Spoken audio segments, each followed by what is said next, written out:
বিচাৰিছো মানুহ কিমান জঘন্য আৰু নিশংস হ'ব পাৰে আপুনি হয়তো কল্পনা কৰিব নোৱাৰিব যে ককায়েকৰ ওচৰতে সুৰক্ষিত নহয় ভাতৃ এই দুই ভাতৃক নিশংস আৰু বৰ্বৰভাৱে হত্যা কৰা হ'ল যি ঘটনাই সমগ্ৰ ৰাজ্য জুকাৰি গৈছে আৰু এইজন যুৱকে নিজ ককায়েকে হত্যা কৰিলে এই দুজনকৈ কণমানি দুটাৰ ডিঙি কাটি হত্যা কৰা হ'ল আৰু তাৰ পাছতো ৰাজ্যজুৰি প্ৰশ্ন উঠিছে মানুহ কিমান নিশংস হ'ব পাৰে ককায়েকৰ ওচৰতো সুৰক্ষিত নহয় ভাতৃ এই দুই ভাতৃ কণমানি ভাতৃ হয়তো জীৱনৰ মায়ামোহ তেওঁলোকে একো বুজি পোৱা নাই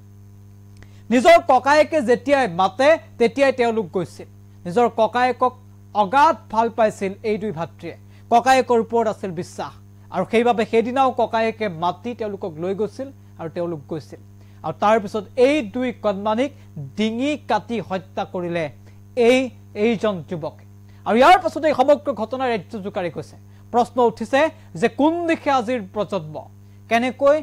দুই ভাতৃৰ ডিঙি কাটিবলৈ সাহস হ'ল এইজন যুৱকৰ যি ঘটনাই ৰাজ্য জুকাৰি গৈছে কোনো সভ্য মানুহেই এই কথা সহজভাৱে মানি ল'ব পৰা নাই আৰু এতিয়া তেওঁলোকৰ বাসগৃহত যেটো অন্ত্যেষ্টিক্ৰিয়া সম্পন্ন হ'ল তাৰ পিছত কেৱল কান্দোনৰ ৰ'ল আসলতে দেওবাৰ সোমবাৰ আৰু মঙ্গলবাৰৰ দিনটোলৈকে এই ঘৰখনত কেৱল মানুহে কান্দিছে আৰু কান্দিছে অবৰ্ণনীয় পৰিৱেশ ঘৰখনত কাৰণ এই দুই ভাতৃক ডিঙি কাটি হত্যা কৰিলে নিজ ককায়েকে যি ঘটনা সমগ্ৰ ৰাজ্যবাসীৰ বাবে এটা অত্যন্ত হৃদয় বিদাৰক এই সন্দৰ্ভত আমাৰ এক বিশেষ প্ৰতিবেদন আগবঢ়াইছো এক হৃদয় বিদাৰক ঘটনা জ্যেষ্ঠ ভাতৃয়ে হত্যা কৰিলে কনিষ্ঠ দুই ভাতৃক পাৰিবাৰিক কন্দলৰ চৰম পৰিণতি চোতালত পৰি ৰ'ল দুই ভাতৃৰ নিথৰ দেহ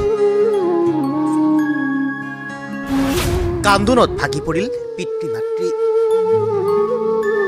জ্যেষ্ঠ ভাতৃয়ে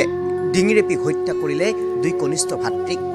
স্কুললৈ যোৱা অৱস্থাতে বাটৰ পৰা নোহোৱা হৈছিল দুই ভাতৃ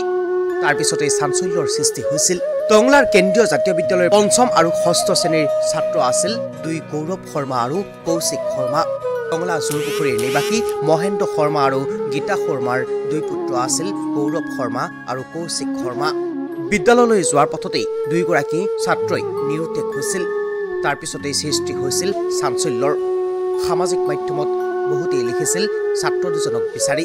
কিন্তু নাই দুদিন পিছত ছাত্ৰ দুগৰাকীৰ উদ্ধাৰ কৰিছিল নিথৰ দেহ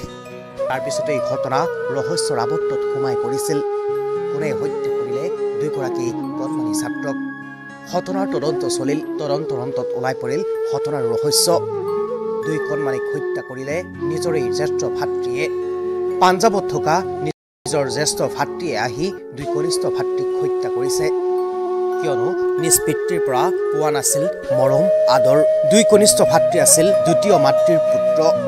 জ্যেষ্ঠ ভাতৃয়ে নিজ মাতৃ আৰু ভগ্নীৰ সৈতে বাস কৰিছিল পঞ্জাৱত